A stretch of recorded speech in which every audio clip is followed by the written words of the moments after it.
A little sore here and there, but feeling wonderful. Now, you mentioned in the post-bout interviews that you might have hurt your hands. Can you tell us how your hands are feeling? What's the update on that? So it doesn't look like anything's broken. Obviously, there's still swelling, so it's kind of hard to tell, but I think we're okay as far as bones go. Just a little sore. Um, Obviously, landed some hard shots, but Martin, didn't budge an inch until the very end. So, props to him on that. And yeah, hands took a little damage, but feeling great, man. If this is the price I got to pay, I'll do it every time. You were a picture of calmness directly after that finish. A lot of people would have been super excited. You looked really calm. Can you tell us what was going through your head at that moment? Don't get it twisted. I was definitely super excited, but a lot of emotions running through me at the time. A lot of thoughts, thinking about my family, thinking about my close friends, thinking about training partners and coaches that have put so much time into me as a fighter, how much I've dedicated my life to this, how much my wife has supported me through all this, my mom and my dad, and obviously my brother and my head corner, Sean Gayton, training partners like Ryan Hall, all these guys and endless amounts of training partners that have helped me train, obviously, but it's just so much built up into one point. I didn't want to let it all out because, I can't do an interview if I'm sobbing like a baby over this belt. So I got to hold it together a little bit, do some interviews, and then get back to the room and hug everybody and cry it out then. I'm sure you're going to have a lot more interviews to come, man. Talk us through the fight. In the first and second round, you really utilized your movement really well, going to those side kicks, those long right hands, pivoting out, using lateral movement well. Was that part of the strategy to frustrate him? And could you feel like you were starting to frustrate him? 100%. He was definitely, I felt his frustration start to build and build. I felt his corner starting to push a sense of urgency after round one, after round two, to really push the pace and get in my face. And that's kind of the name of the game, right? So I like to beat you from the outside and we'll use my feet, use my Taekwondo movement all through my entire career. And then when you decide that you've had enough and you really want to step in and step to it and plant your feet, that's when you can get touched. And Martin did a really good job through the first couple of rounds of being frustrated, but not opening up so much to where it got him caught and hurt. And then at the very end, obviously, we saw what happened, and I got inside of his wider punches and ended up getting a good shot in. And then, once I see some hurt in you, it's like shark with blood, man. Man, you truly are one of the absolute best at going in for the kill when you got someone hurt, man. Yeah, So, I've been doing it since early in my career, and it's something I continue to develop and continue to, keep it reeled in until the time's right. speaking about that third round, it seemed like momentum was starting to shift a little bit towards Martin. Before you landed that right hand, could you feel that pressure? And tell us what you were thinking when Martin was starting to pour that pressure on you. Yeah, absolutely. You can only do that for so long, right? But I knew I just had to be safe throughout that. He obviously landed a couple of shots, but you got to make sure you don't take any of the big ones. And I took a lot of power off of those and moving with and moving my head and moving my feet. So you can't go in there expecting to fight a world champion like Martin and not get touched in the fight, right? I'd love to, but that's just not realistic. But he's going to do what a champion does. He's going to step up and really swing for the fences and get in my face and go and take that game plan and strategy that they were using, but to the higher level because, the first two rounds he was down. So he started to really pour on the shots, landed a couple, and then the finish happened. What was going through your head when you landed that right hand that hurt him? Really just stay calm, get in his face, and let's finish this. Obviously, the calm part wasn't as calm as I wanted it to be, but the finish and the shots connected. I hit him on the way up, after we kind of did a little weird scramble deer on ice thing, both of us kind of hit the canvas. We got up. I hit him with a hard left as we were rising, and then the right hand just finished it. It was two really hard shots. Yeah. He really has one of the biggest chins out there. You were hitting with all your biggest shots, and he was still staying up. Were you surprised at that? Surprised, no, but yeah, I mean, I hit this man hard and shrugged it off. He did a great job of being stoic and making sure that I didn't, or tried not to let me know that, the pain was there or that he felt it. But, I'm really, really confident in my striking, in my contact, and the way I land shots. So none of that budged me, whether he looked like he was phased or not. It's just an accumulation of shots that you have no choice. You're a human being. You're not a robot. So they're going to add up. And then when I do get a shot that you don't see, things like that happen. Now, we also saw a little bit of jawing from both of you. Can you tell us a little bit of what you were saying to him and what he was saying to you?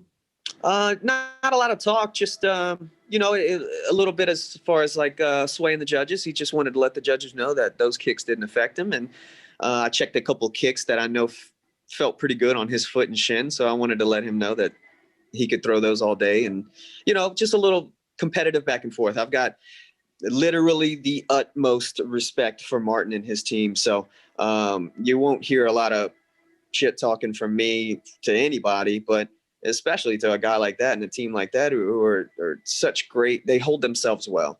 And I look to do the same while I'm champion. I want to hold myself to a high standard and be an ideal champion. And really, if we've got guys that look up to champions in this world, and looking as far as the sport goes, as kids go, looking up to the martial arts world, and we've got to set a tone for that.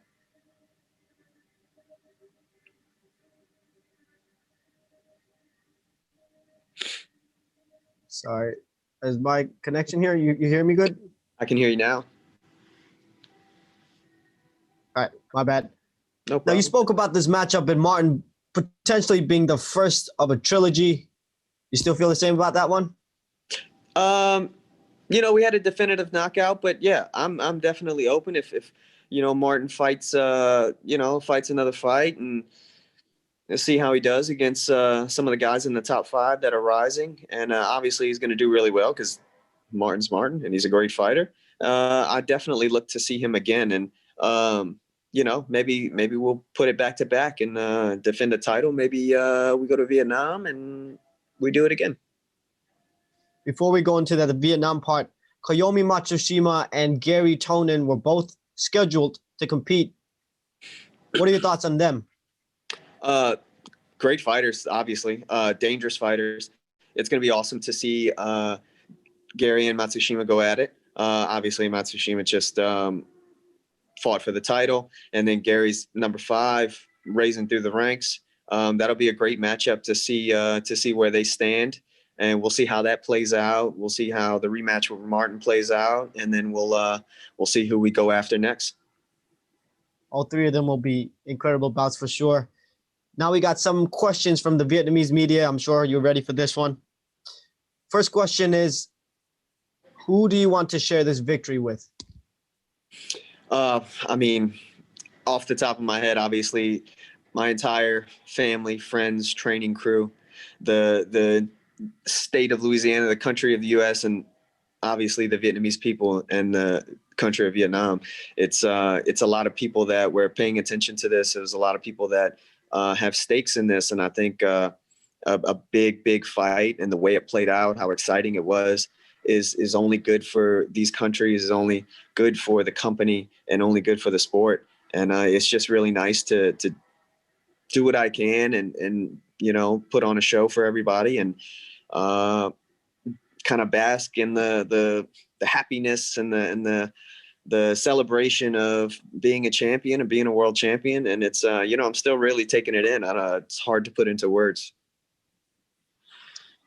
Second question here from the Vietnamese media. After this victory, what is your next plan? Do you want to defend the belt or challenge for the other belt, which I'm assuming is the lightweight belt? Right. We'll see what comes out. I'm going to sit down. We'll talk to the coaches. Christian had an awesome performance, so that's a very exciting fight for me to look at. He's a great fighter, so when I see things like that, when dominant performances, it makes me want to go in that direction, because that's why I do this sport, is to fight the best guys on the planet. That's what this belt gives me. It gives me the opportunity to fight the best guys on the planet. You know, you go up in the ranks and you fight guys that are rising also. But really, once you get here, the reason I started this sport is to fight the best guys in the world, and this is what this opportunity is going to give me. And then we'll take a look and see what the biggest and hardest challenge that we think is for us next, and we'll go after that one. So no definite answer yet. Of course, we've got to sit down, talk to my coaches, talk to my team, talk to One Championship, and we'll figure out what the next move is.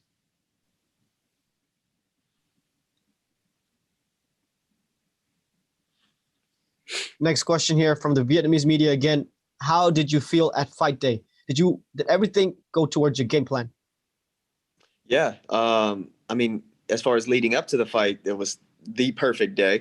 You know, whether we get hiccups or not, it's just how you take it is really what makes the difference, right? And that's in training, that's in life, that's in relationships. I mean, you take things in stride and you make the best of any possible situation. And I try to do that in my life. But fight day was great. Got a lot of rest, got a good shakeout in the morning, a good sweat. Game plan was ironed to the T.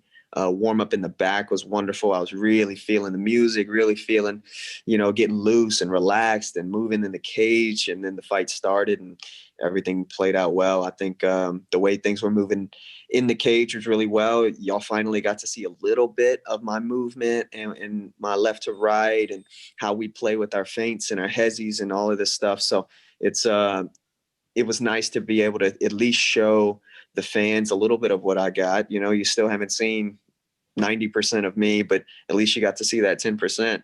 But these fights are, this one was longer, obviously, which was great. And I wanted it to go long. The other fights were a little shorter, so it was hard to kind of see the real time lead. So I was happy to be able to show you guys a little more and more. And then as more opponents come and more fights happen, you'll see more and more of me. Question here again from the Vietnamese media. Do you have any words for your Vietnamese fans? And do you want to defend your title in Vietnam? 100%, 1000%. Yes. I want you guys to reach out, talk to the social media, talk to One Championship, make this fight happen. It's up to you guys. Go out there, make the noise, be heard that you want to see a Vietnamese fighter, Vietnamese champion in Vietnam defending the belt, so you guys can come watch. And so you guys can come see the excitement in person and experience a One Championship event yourself. So get out there, make it known, make some noise, and really make this happen. That would be incredible. There's some Vietnamese stars already. Yourself, Martin Nguyen, you got Killer B, Nguyen Tran doing that. That would be an incredible event, and I hope that comes through. Absolutely. That's a ton. I mean, that list of fighters, it's a killer's row of fighters, and you can make an entire card out of that. So absolutely, let's do it. Speaking about that, are you in any kind of relationship with any of these Vietnamese athletes? Do you speak to them?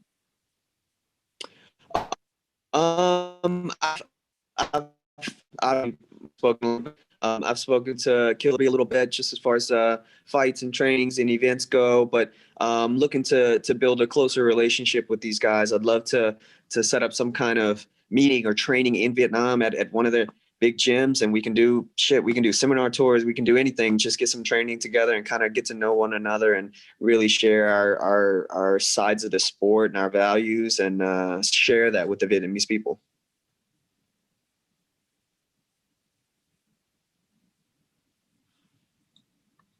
Sorry, a couple more questions here before we let you go. No problem. When that belt was strapped on to your waist, what was your immediate first thought? Finally, I think. I've been a world champion the longest. My team has known that. My training partners have known that, but nobody else knows that, right? Everybody has that same little experience when they're coming up in the ranks and they're fighting for a title. And everybody says this, it's just a lifetime of hard work, giving up, you're making sacrifices, you're missing events, you're missing family things, you're missing out on the things that you don't get to take part in because you're busy honing your craft and being the best you could possibly be. So we're weighing out the risks and rewards to that.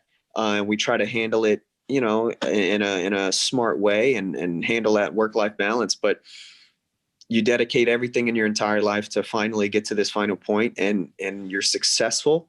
I mean, tears, and that's thing running through my head. Yeah, that's a lifetime of martial arts coming to fruition, but your journey is still just at its beginning. Can't wait to see your reign as a champion.